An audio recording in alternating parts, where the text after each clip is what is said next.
פעמון הזקה, לחצן. בן אדם נוחת באותו פעמון, אצלכם יש מרכזייה. איתרקו. אתם מקבלים קריאה מאחד משלוש שמליות. יש פה שלוש שמליות, כתוב. 1, 2, 3. גם אתם נראה כתוב, 1, 2, 3. אתם עונים לבן אדם, הוא אומר לכם שהוא תקוע במעלית, וחצות וכו' וכו'. אז אתם אומרים לו, בסדר, קיבלתי, אנחנו נחלץ אתכם. קודם כל, להרגיע את האנשים שאתם פה, יכולים לעשות חילוץ. אחרי זה, דיברתם בן אדם, אתם מיד מתקשרים לחברה. חברת מעליות, טלפונים. אתם מדווחים שיש חילוץ. בכל מקרה שיש לעשות את הטכנאים. אתם עושים מה שאתם צריכים לעשות, אוקיי? והחברה שולחת במקביל את הטכנאים. למה אתם צריכים לעשות את הדרכה? דיברתם עם בן אדם, דיברתם עם המוקד של מעליות. אחרי זה אתם עולים לחדר, לפה, לחדר מעליות. בואו נניח שמספר 3 תקועה. אני עשיתי עכשיו סימולציה, עכשיו תקעתי את המעלית ההיא, 3.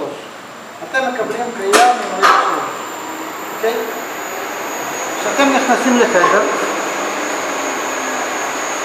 דבר הראשון והכי חשוב מכל הפעולות שלכם, אתם חייבים לנתק מעלית שהיא תקועה, שאתם צריכים לעשות חילוץ מהחשמל.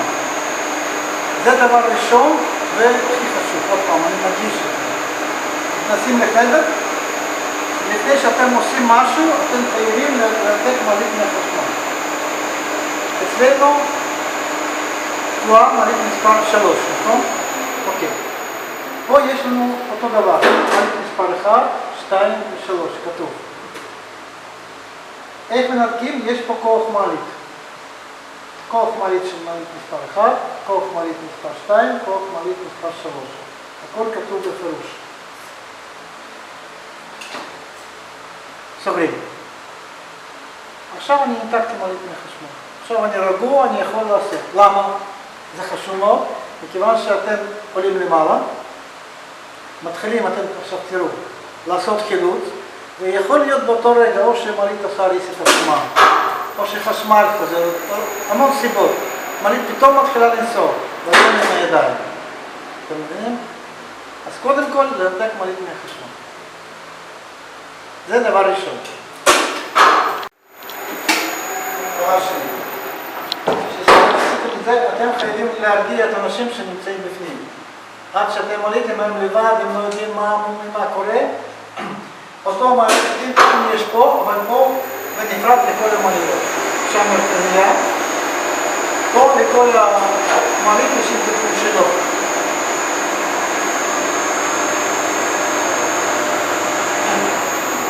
אתם שומעים כל הזמן. מה שקורה בפנים אתם שומעים כל הזמן. כדי לדבר עם אנשים אתם צריכים, יש פה לחצן דיבור תת, כתוב. לחצן דיבור תת. כשאתם לוחצים, אתם מדברים. אתם עוזבים, אתם שומעים. אוקיי? סיימתם שם, אתם מדברים על אנשים, אני שומר, אני עכשיו מתחיל לעשות חילוץ, תירגעו עוד כמה דקות, הכל יהיה טוב. לחצן דיבור תת.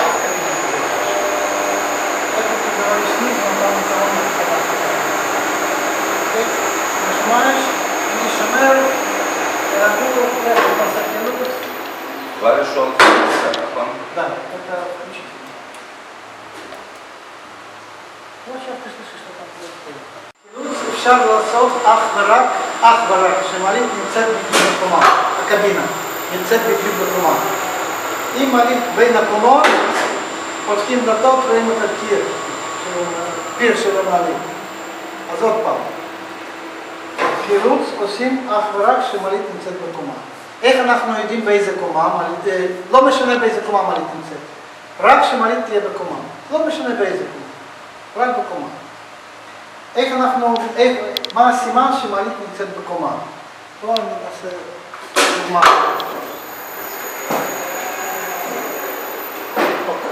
תסתכלו, יש פה סימן על הבסיס, אדום, ועל הכבלים, סימן אדום. כן. עכשיו אני בטוח אני לא יודע באיזה קומה מעלית נמצאת, אבל אני יודע בדיוק שמעלית בקומה. תסתכלו פעם, פה ופה. אדום מול אדום, מעלית נמצאת בקומה. ברור? עכשיו בואו נערוך למעלית שלנו שהיא תקועה. מה יש לנו פה? פה יש לנו סימן. נכון? פה? אין. מעלית נמצאת בין מקומות, באיזשהו מצב בין מקומות. הכוונה שלנו להביא מעלית לקומה הקרובה. לא יודע באיזה קומה, אבל להביא לקומה הקרובה. איך עושים את זה? חשוב. זה ידיד ברקס, כמו אמברקס באוטו. ידיד ברקס. עכשיו הברקס סגור, מעלית לא זזה. לא חפוש. כדי שמעלית מתחילה להתרומם או לרדת, פותחים את הברקס. פותחים. אתם רואים? מעלית מיד מתחילה לזוז. רואים? רואים. לאן מעלית עכשיו זזה? למעלה או למטה? למה? איך אתה? יכול להיות לפעמים שזה הפוך. אם הקבינה נמצאת פה, יפה. יש פה גלגל תקופה. גלגל עזר. יפה. זה הכיוונים של הגלגל הזה. גלגל מסתובב לשם, זה קבינה עולה. גלגל מסתובב פה, קבינה יורדת. תדעו. בעצם ב-95% קבינה עולה כל הזמן. כיוון שיש משקולת נגד לקבינה. משקולת תמיד כבדה. היא מושכת קבינה כלפי מעלה. רק בתנאי אחד, שקבינה מלאה עם אנשים, מלא. בוא נגיד ככה, 13 איש, 6 אנשים, או 13, לא משנה, אז קבינה יכולה גם לכאן, גם למעלה. אם יש 1, 2, 3, 4 אנשים, היא תמיד עולה למעלה. מה שאנחנו רואים עכשיו.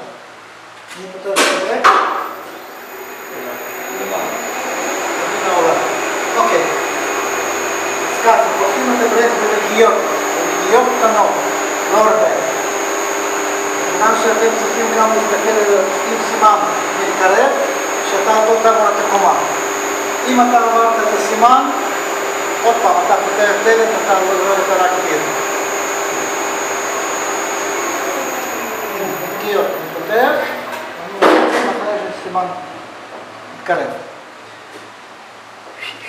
אחד. עוד אין.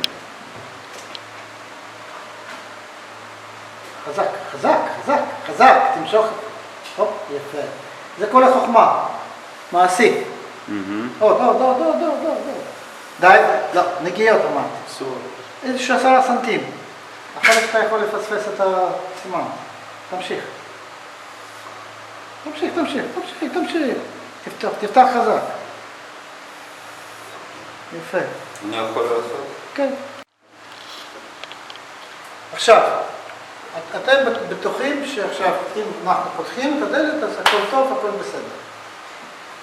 עוד דבר חשוב, לפתוח דלת אפשר אך ורק מבפנים, מקבינה. מובן? מבחוץ אתם מנסים בשום פנים ואופן. מכיוון שהמנגנון שפותח את הדלתות נמצא על הקבינה עצמה. אחרת כל החוכמה, אם אתה בא עכשיו, נגיד ככה, אתה פותח את הדלתות,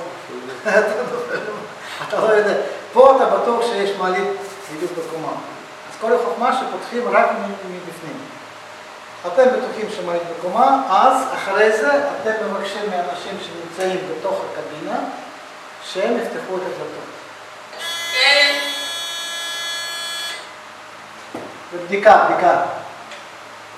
בדיקה. טוב, אז עכשיו אתם לחצים עוד פעם על הלחצן דיבור תא. תקבלים, אני שומר מעלית, נמצאת בדיוק בקומה, אני מבקש בכוח, לפתוח דלתות. בן אדם שנמצא בקומה, הוא מושך את הדלתות, כיוון פתיחה, אם דלת נפתחו, הולכים החוצה, כמו זבובים. עכשיו, גם חשוב. הכוח מינימלי של הפתיחה זה 25 קילו. ככה זה לפי התקן. ואם בתוך המעלית נמצא ילד, או איזשהו נכה, או מישהו מאוד מבוגר, זקן, אין לו כוח לפתוח. בתוך המעלית יש שלט הוראות. ושם כתוב בפירוש, אסור לנסוע במעלית בגיל מתחת 14. כל המשמעות זה זה. לא משנה, הילד נוסע, אבל כאשר הוא תקוע במעלית, הילד לא יכול לפתוח את הדלת. כמו היה אצלי לפני שבועיים. אבל המשמעות זה זה. ואם בן אדם שהוא לא מסוגל לפתוח את הדלת עצמו, אז עכשיו מגיע תור של טכנאי. אתם זהו. התפקיד שלכם רק להביא מעלית לפה ולבקש לפתוח את הדלת. הצליחו? יפה מאוד, כל הכבוד. לא הצליחו? אז מחכים עד שיבוא טכנאי. רק טכנאי יכול, יש עוד כמה פעולות, אבל זה רק טכנאי, באחריותו. זה מסוכן, צריכים ידע וכו' וכו'. יש גם מכני, גם חשמלי, יש כמה דרכים. אז אם אתם רואים את הדבר כזה שהוא לא הצליח לפתוח, אבל אתם הזמנתם טכנאי, נכון?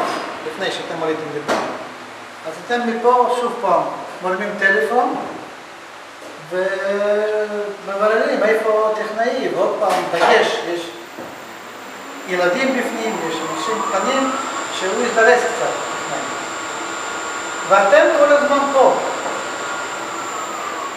שבן אדם שנמצא בקבינה, בקשר בן אדם. חייב להיות בקשר איתכם, שהוא ידע שמישהו מטפל בו, שלא ייכנס ללחץ, שלא יהיה לו משהו חס וחלילה. להציל את הבן אדם, לחלץ את הבן אדם הזה, אתם משאירים מעלית במצב סגורה. עד שיבוא טכנאי, הוא יבדוק מה הסיבה, למה מעלית נתקעה, יש הרבה סיבות, אולי מישהו התקלקל, נשבר, לא משנה. אתם לא מפעילים את המעלית אחרי החילוץ.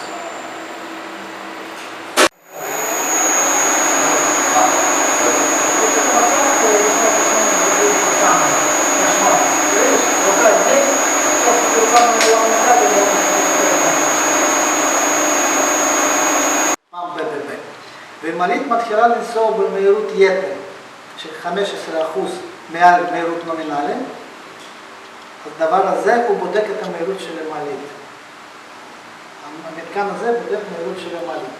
אם מעלית מתחילה לנסוע מטה במהירות יתר של 15%, הדבר הזה מפעיל מתקן התקן תפיסה. על המעלית יש כאלו כמו שיניים. והוא מפעיל את השיניים האלו, הם נכנסים בתוך המסילות, וזה יוצר את המעלית. תשובה? קיבלתם?